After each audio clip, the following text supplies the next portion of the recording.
बिस्मिल्लाहिर्रहमानिर्रहीम। Dear students, अस्सलाम वालेकुम। I am Rehan Sadiq. बेटा आज फिर एक हम सवाल पे चल रहे हैं। उस सवाल का ताल्लुक एक्सचेंज ऑफ एसेट से है।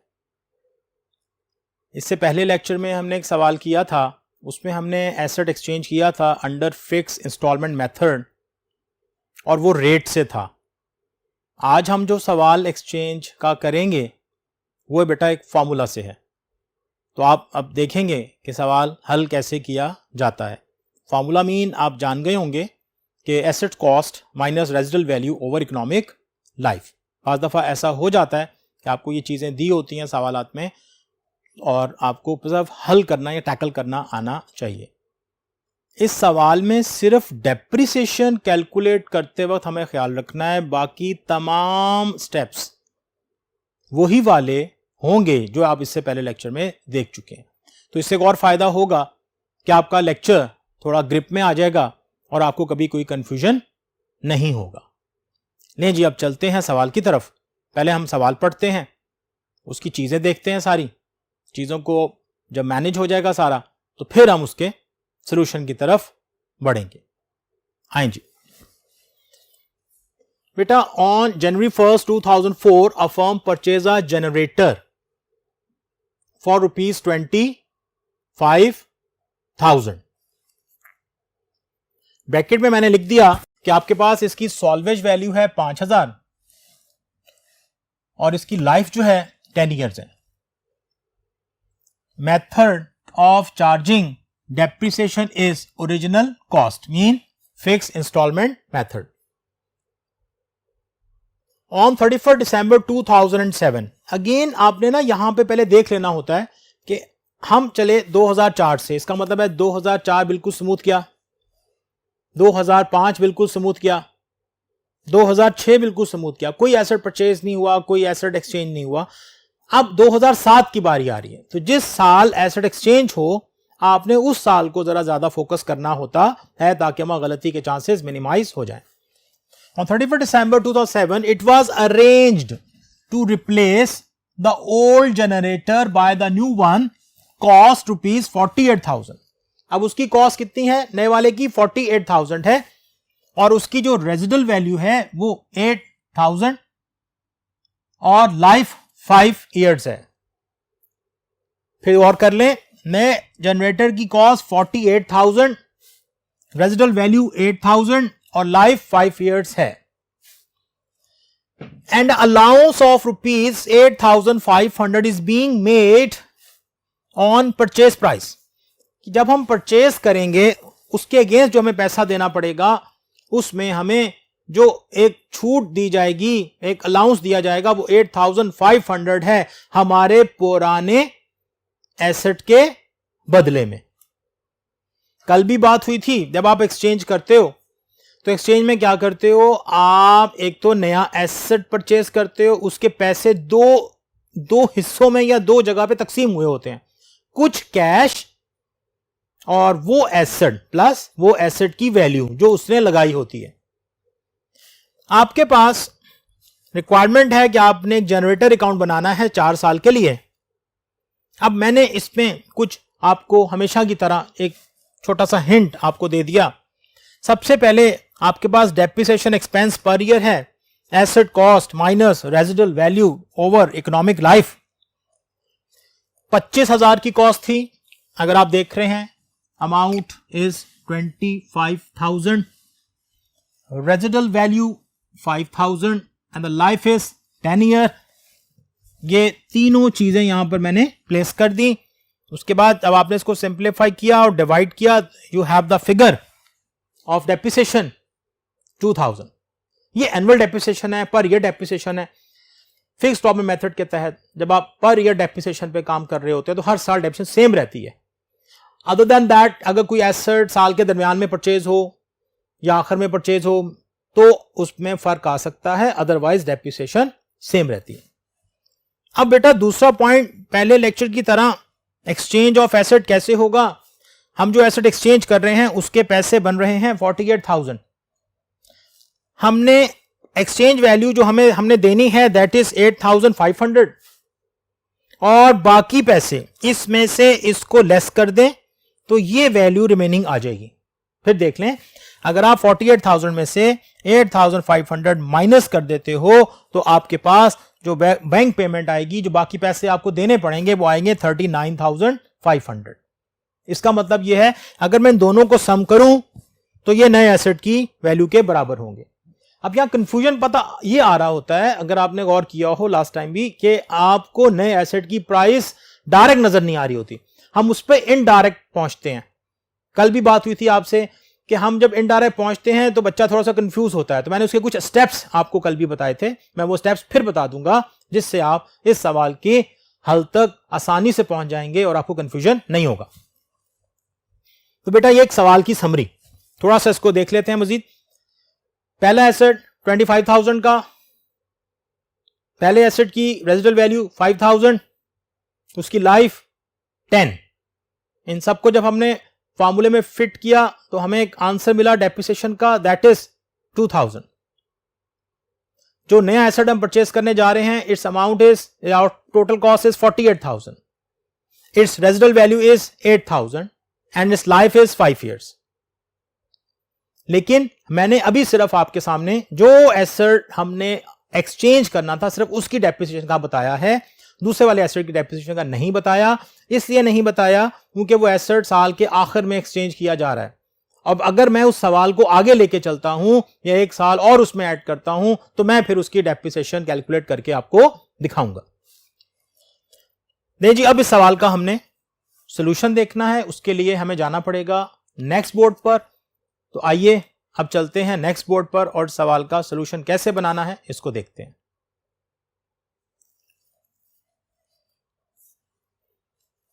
बेटा उसी तरह जब से हमने न्यूमेरिक शुरू किए हुए हैं, हम इसके एक फॉर्मेट पे बात करते हैं।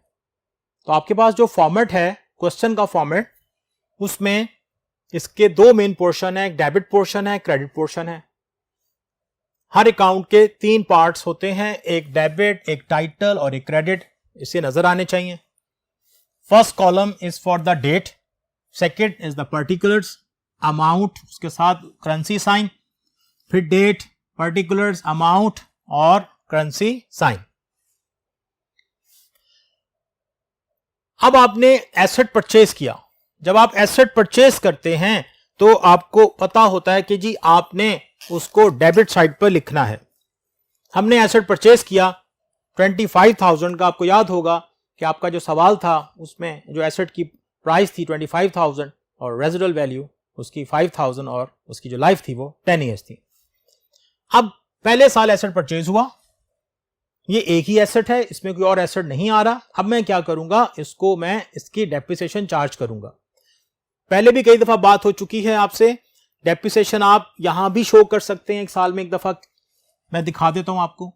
25,000 minus 5,000 divided by 10 and your depreciation would be, ये हमने पहले भी कैलकुलेट की थी, 2,000। After calculating the depreciation, you need to find the closing balance, balance CD। पहला साल हो तो बैलेंस CD को कैसे फाइंड किया जाता है, उस एसेट की डेप्रिसिएशन को उसकी परचेज प्राइस से हम लेस कर देते हैं। यहां पर आपके पास जो परचेज प्राइस आ रही है that is 25,000 and depreciation is 2,000 और बैलेंस CD वुड बी 23,000। कोई कंफ्यूजन नहीं हो रहा होगा आपको। ये बात कई दफा यहां पर रिपीट की जा चुकी है, कई दफा आपको समझाया जा चुका है और इसी तरह फिक्स इंस्टॉलमेंट मेथड के जरिए ही बताया गया। इसके बाद कम से कम जहन में रहनी चाहिए। जो क्लोजिंग बैलेंस है वो ही अगले साल का ओपनिंग बैलेंस होगा। यह बात भी शुरू में कई दफा हो चुकी है। अगर स्टार्टिंग डेट जनवरी है तो क्लोजिंग डेट 31 दिसंबर होगी। आई रिपीट इट, अगर स्टार्टिंग डेट जनवरी है तो क्लोजिंग डेट 31 दिसंबर होगी। अब क्लोजिंग डेट 31 दिसंबर है तो इसकी स्टार्टिंग डेट ये स्टार्ट होगा 2005 जनवरी 1 से। मैंने बैलेंस बीडी लिख दिया। अगेन बेटा, इस साल हमने कोई एसेट परचेज नहीं किया, जब आप इसमें कोई एसेट परचेज नहीं करते तो हमें वेट करना पड़ता है ईयर एंड का और हम उसकी डेप्रिसिएशन कैलकुलेट करते हैं। फिक्स इंस्टॉलमेंट मेथड में depreciation amount remain fix in all coming years. तो यहां पर जो डेप्रिसिएशन आपने कैलकुलेट की वही फिगर एज इट इज अगले साल भी रिप्रोड्यूस कर दी गई, सेम फिगर आ गई। अब डेप्रिसिएशन एक्सपेंस लिखने के बाद next step obviously balance CD. लेकिन बेटा अब पहला साल नहीं है, अब साल सेकेंड ईयर है या पहले साल के अलावा कोई भी साल आए, तो what you people normally do कि आप उस एसेट की डेप्रिसिएशन को उसके बीडी बैलेंस से माइनस करते हैं, डेप्रिसिएशन को उसके बीडी बैलेंस से माइनस करते हैं। अब यहां पर आपके पास 23,000 और minus 2,000 and your resultant figure would be 21,000। फिर देख लें, BD balance minus depreciation, BD balance minus depreciation is equal to balance CD, closing balance. यही बैलेंस सीडी जो है ये आपके अगले साल का बैलेंस बीडी कहलाएगा। अब हम 2005 से चले थे तो नेक्स्ट ईयर हमारे पास क्या होगा बेटा, 2006 जनवरी balance BD and amount is 21,000। Again अगर आप व्यू क्वेश्चन आपके जेहन में है तो आपने देखा कि हमने इस साल भी कोई एसेट परचेज नहीं किया। जब एसेट परचेज नहीं हो रहा होता तो आप उसको एंड पे लेके जाते हैं, उसको बिल्कुल क्लोजिंग पे ले जाते हैं, उसकी डेप्रिसिएशन को कैलकुलेट करते हैं। Method is the fixed raw method, तो depreciation amount will remain same in all coming years. तो हम वही डेप्रिसिएशन अमाउंट जो पहले साल लिखी, जो दूसरे साल लिखी, वही देख लें आप, तीसरे साल भी वही अमाउंट आपको नजर आ रही है।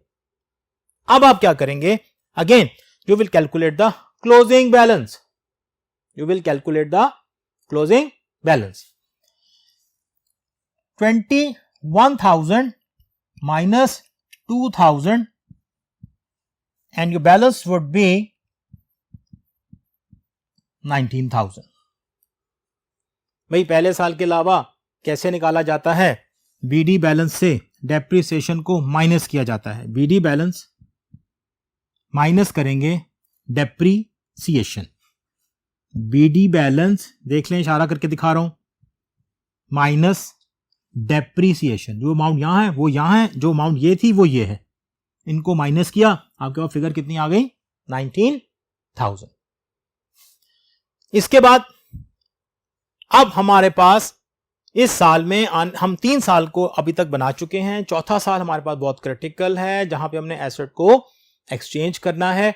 यहां पर इसको फिर देख लें, एसेट की प्राइस 25,000, डेप्रिसिएशन पहले साल 2,000, बैलेंस सीडी 23,000। पहले साल अगर डेप्रिसिएशन आए तो उसकी परचेज प्राइस से माइनस की जाती है। बैलेंस बीडी 2005 का जो कि बैलेंस सीडी था 2004 का, सेम अमाउंट। उसके बाद बाज़ दफा ये भी याद रखिएगा, कुछ बच्चे जल्दबाजी में क्या करते हैं, वो ये वाली अमाउंट आके यहां लिख देते हैं। और मैंने शायद कई दफा बताया है, अगर आपके पहले साल कोई गलती हो जाए या दूसरे साल से गलती हो जाए तो उसके बाद इस सवाल के नंबर नहीं मिलते, वो जीरो हो जाते हैं। तो जितना पोर्शन सवाल का ठीक होगा उसी के मार्क्स मिलेंगे। एक छोटी सी डिवीजन भी जरा ज़हन में रखिएगा, अगर ये सवाल 4 साल का है क्योंकि 20 मार्क्स का है तो फिर इसका मतलब है हर साल के 5 नंबर है। तो ये बहुत आसानी से अर्न किए जा सकते हैं, बहुत आसानी से आप इन नंबरों को ले सकते हैं, थोड़ा सा ध्यान देते हुए। इसे मैं बार बार आपको इंडिकेट कर रहा हूं, ये बैलेंस है और ये इधर आ गया। बच्चे क्या करते हैं, ये बाज़ दफा टोटल यहां लिख देते हैं, ये गलती और भी हो रही होती है, ये उठा के यहां लिख देते हैं। ऐसा नहीं है, इस चीज को बहुत केयरफुली आपने ऑब्जर्व करना है। इसके बाद जी ये बैलेंस आया, मैंने इसकी डेप्रिसिएशन कैलकुलेट की जो कि फिक्स इंस्टॉलमेंट मेथड की तरह फिक्स आ रही थी। अब मैंने क्या किया, इसका बैलेंस सीडी फाइंड किया। बैलेंस सीडी कैसे फाइंड किया, देखें, बीडी बैलेंस माइनस डेप्रीसिएशन, याद कर लें इस बात को, BD balance minus depreciation of the same year. अब क्लोजिंग बैलेंस आया आपके पास 21,000। इस बैलेंस को मैं कैरी करके लेके जा रहा हूं 2006 में। अगेन आपको डेप्रिसिएशन एक्सपेंस रिकॉर्ड करना है क्योंकि एसेट कोई परचेज नहीं हुआ, तो आपके पास डेप्रिसिएशन एक्सपेंस आया 2000, और जब आप इसी तरह क्लोजिंग बैलेंस फाइंड करेंगे तो याद रखिएगा balance BD minus depreciation, balance BD minus depreciation, and your balance is और वुड बी 19,000। ये 19,000 का बैलेंस है, and this is the opening balance for 2007, और 2007 मेरे पास वो ईयर है जहां पर मैं जाकर इस एसेट को एक्सचेंज करूंगा। तो बेटा एक्सचेंज ऑफ एसेट हमने लास्ट लेक्चर में पढ़ा था, आज उस पर मजीद बात हो जाएगी। आज कोई कंफ्यूजन नहीं रहना चाहिए, तमाम मसले मसाइल हल हो जाने चाहिए। अब इसका एक्सचेंज ऑफ एसेट कैसे करते हैं, इसके लिए चलते हैं अब हम नेक्स्ट बोर्ड पर। तो आइए चलते हैं। लेकिन जी लास्ट टाइम भी आपसे बात डिस्कस हुई थी, जब तक आप सवाल कर रहे हैं, अगर आपका सवाल एक पेज से आगे चला जाता है तो आप अपने क्वेश्चन के फॉर्मेट को भी कैरी करेंगे, उसको फॉर्मेट को भी अगले पेज पे जाके बनाएंगे। तो यहां पे पहले आपको फॉर्मेट नजर आ रहा है बिल्कुल एज इट इज, जिस तरह आपने पिछले वाले बोर्ड पे देखा। आपके पास 2007 जनवरी बैलेंस बीडी जो 2006 का क्लोजिंग बैलेंस था। इसके बाद अमाउंट है, डेट है, पर्टिकुलर्स है, सारी चीजें वैसी हैं। क्लोजिंग डेट मैंने लिख दी पहले से, क्योंकि मुझे आइडिया था एसेट कहां जाके एक्सचेंज होना है। ले जी ये मैंने कुछ हेड्स लिख दी हैं, आप मेमोराइज भी कर सकते हैं कि अगर एक्सचेंज की बात हो तो इस साइड पर सिर्फ ये दो ही चीजें आएंगी। उसकी रीजन मैंने बताई थी कि जब हम एक्सचेंज करते हैं तो हम उसे कैश लेते नहीं है, एसेट दे रहे होते हैं और अपना देने वाले कैश को एडजस्ट करते हैं। अब हम पूरा एक्सचेंज का एक प्रोसीजर दोबारा समझेंगे और फिर हम इस डेटे को फिल करेंगे और देखेंगे हमारे पास अगली वैल्यू क्या बचती है। बेटा एक्सचेंज में एक आसान तरीकेकार, सबसे पहले आप एक ये वर्किंग छोटी सी बनाएंगे, एक्सचेंज ऑफ एसेट। इसको समझना बहुत जरूरी है। Exchange of asset, balance BD है आपके पास 2007 का। देखिए जो लिखा है this is very obvious, balance BD, balance BD 2007। बच्चे कंफ्यूज हो जाते हैं और गलत चीज लिख लेते हैं। नहीं, बिल्कुल साफ लिखा हुआ है, आपने इसको मेमोराइज करना है। अच्छा सर यहां से उठाया, वो कितना था 19,000। देख ले बेटा अमाउंट सेम है, कितना है amount 19,000, amount is the same. इसके बाद क्योंकि जब भी आप एसेट सेल करते हैं तो हम देखते हैं कि हमने उस एसेट को कितना यूज किया, यूज करने के बाद आप उसकी कैलकुलेट करते हैं डेप्रिसिएशन। ये बहुत पहले की बात है, जब हमने चैप्टर शुरू किया था तब मैंने बताया था कि जब एसेट यूज होता है तो उसके यूज पोर्शन को हम डेप्रिसिएशन का नाम देते हैं। तो जाहिर है अगर आप ये एसेट बेच देते, मैं तो अभी सिर्फ दिसंबर में एक्सचेंज कर रहा हूं, फर्ज किया आप इसको सितंबर में करते, एंड ऑफ सितंबर पे करते तो आप 9 मंथ्स की डेप्रिसिएशन लेते। अगर आप इसको अक्टूबर में करते 10 मंथ्स की लेते, नवंबर में करते तो 11 महीनों की डेप्रिसिएशन लेते, जून में करते तो 6 मंथ्स की डेप्रिसिएशन लेते। अमाउंट सेम रहेगा 2000 मल्टीप्लाइड बाय 6 ओवर 12, तो आप 6 महीने की डेप्रिसिएशन तो पहुंच जाएंगे। फिलहाल आपको समझाने के लिए, बताने के लिए, पूरी डेप्रिसिएशन चार्ज करने के लिए मैंने एसेट को एक्सचेंज किया है एट द ईयर एंड। अब देखें एसेट एक्सचेंज कैसे होगा। सबसे पहले मैंने ये स्टेप किया, मैंने बैलेंस बीडी लिखा, फिर मैंने इसकी बेटा डेप्रिसिएशन लिखी। अब डेप्रिसिएशन हमें पता थी कितनी थी 2000, कितनी डेप्रिसिएशन है 2000, क्योंकि पूरा साल है। इससे पहले हमने जब भी डेप्रिसिएशन चार्ज की फिक्स और मेथड में, जो पहले साल, अगर पहला साल उसके पूरे 12 महीने हैं, पूरा साल इस्तेमाल हुआ है एसेट, तो जो डेप्रिसिएशन उसकी 12 मंथ्स की आ गई वही आगे कैरी करेगी, वही चलेगी। अब डेप्रिसिएशन एक्सपेंस आ गया। ये बात आपसे हुई थी कि अगर एसेट से उसके डेप्रिसिएशन एक्सपेंस की वैल्यू फाइंड कर दे तो उसकी बुक वैल्यू आती है हमारी बुक्स में। हमारे पास एसेट एग्जिस्ट कर रहा है 17,000 का। देखो बेटा ये वो वैल्यूज हैं जो आपको यहां सवाल में कहीं नजर नहीं आएंगी। You have to assume, not assume, you have to calculate yourself by doing such type of additional computation. अब ये नजर आ गया आपको। अब आप देखें 17,000 आपके पास पड़ा हुआ है, 17,000 में से एक्सचेंज वैल्यू को आप माइनस करेंगे। इसका मतलब यह है कि ये एसेट लिया जा रहा है वो 8,000 500 में एक्सचेंज हो रहा है। मीन मेरे पास 17 का पड़ा हुआ था, लेकिन मार्केट वाले क्या कहते हैं, जहां मैं उसे बेचने जा रहा था, जहां मैं एक्सचेंज करने जा रहा था, उन्होंने कहा नहीं नहीं, ये 17,000 हम नहीं देंगे, हम इसके देंगे 8,500। तो this is called basically exchange value, या हम इसी को अलाउंस बोलते हैं। अब 8,500 जब मैंने इसमें से माइनस किया तो इसका मतलब है मेरे एसेट की प्राइस ये बची, ये मेरा हो गया लॉस।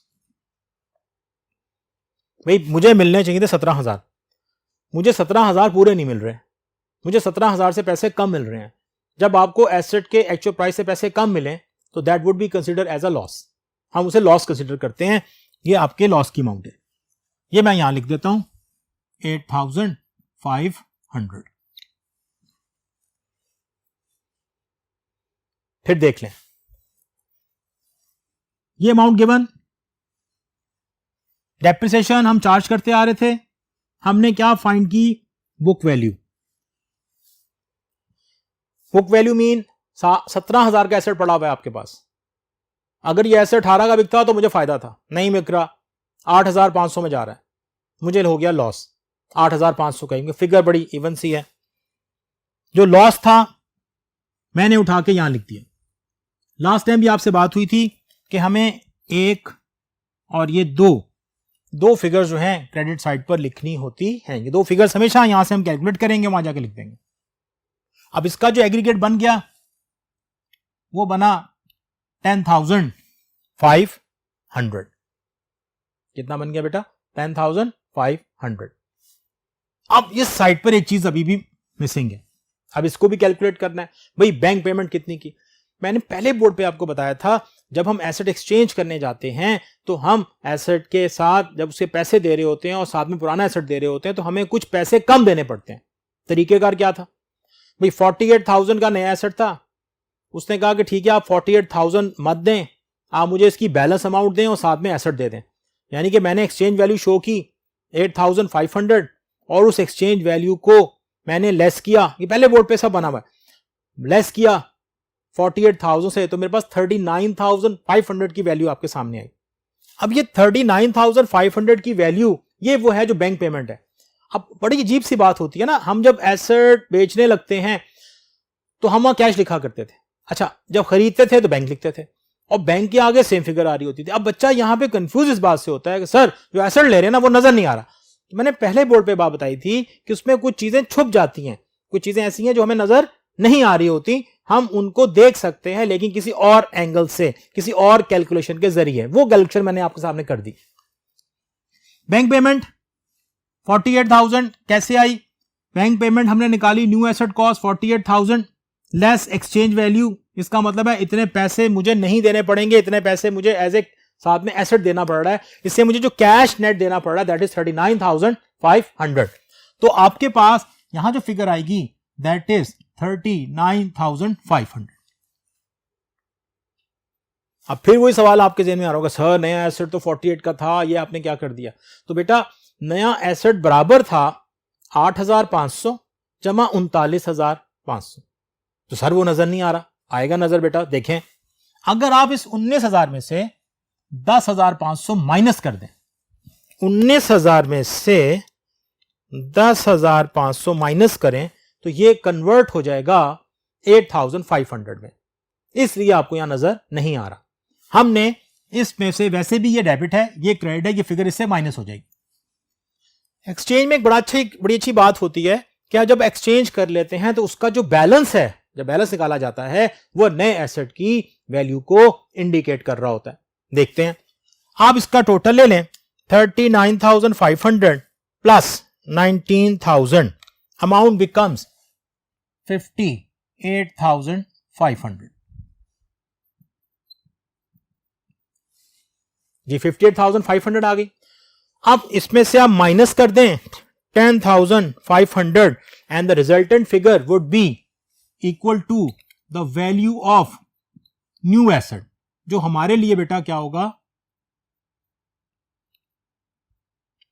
Balance CD.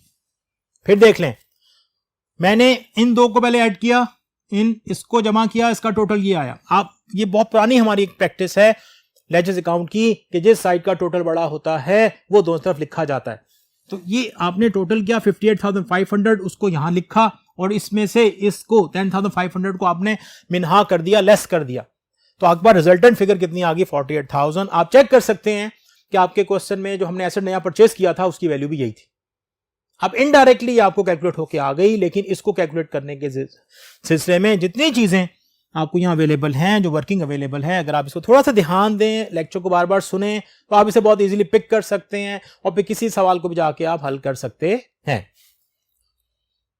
ले जी, जब एंडिंग आता है, यह बात भी कई दफा आपसे हुई थी, अगर वो सवाल आपसे कह दे कि आप करें 4 साल के लिए, तो आपने 5वें साल का बैलेंस छोड़ना है। अगर वो कह दे 5 साल के लिए, तो आपने 6ठे साल का बैलेंस वहां पर छोड़ना होता है। अब बेटा, अब हमने अगले साल का बैलेंस कैरी करना है, जो कि 2008 जनवरी 1 होगा, बैलेंस बीडी 48,000। अब जरा ध्यान में रखें कि अगर आपको यह साल आगे चलाना हो तो आप क्या करेंगे, आप इस पर डेप्रिसिएशन निकालेंगे। अब इस पर डेप्रिसिएशन इसके फार्मूले से निकाली जाएगी। मसलन 48,000 था, उसकी रेजिडुअल वैल्यू कितनी थी बेटा, याद होगा आपको, 8,000 थी, लाइफ 5 थी। तो जब आप इसको सारे को सिंप्लीफाई करेंगे तो आपके पास एक डेप्रिसिएशन आएगी। फिर अगेन, क्योंकि ये साल का शुरू है, तो फिर वो डेप्रिसिएशन सारी आगे कैरी करेगी। ये आपका फिक्स इंस्टॉलमेंट मेथड। दूसरा मेथड जिसमें फार्मूले के जरिए एसेट एक्सचेंज होता है, ये दो चीजें ध्यान में रखिएगा। एक छोटी सी समरी सुन लें भाई, आपने एसेट सेल किया, मैंने 2 तरीकों से करवाया, रेट से भी, फार्मूले से भी। मैंने एसेट एक्सचेंज किया, 2 तरीके से हमने किया, रेट से भी और फार्मूला से भी। इन पे अपनी प्रैक्टिस अच्छी रखें। कोई सवाल इनसे बाहर नहीं आता, किताब के सवाल हों, बोर्ड में आ जाएं, किसी में भी जाके देख लें, आप सवाल बहुत बाखूबी कर सकते हैं। सिर्फ आपको कैलकुलेशन करने का तरीकेकार ज़हन में होना चाहिए। बेटा, अब हमारे पास फिक्स इंस्टॉलमेंट मेथड पर जितने सवाल थे वो हिस्सा हम मुकम्मल कर चुके हैं। अब हम जो अपना पोर्शन स्टार्ट करेंगे उसका ताल्लुक डिमिनिशिंग बैलेंस मेथड से होगा, और डिमिनिशिंग बैलेंस मेथड में भी हम यही चीज़ें सब कुछ करेंगे। तो इंशाअल्लाह ताला इसके बाकी जो बातें हैं वो इससे अगले लेक्चर में करेंगे। तब तक के लिए इजाज़त दीजिएगा। अल्लाह हाफिज़, टेक केयर।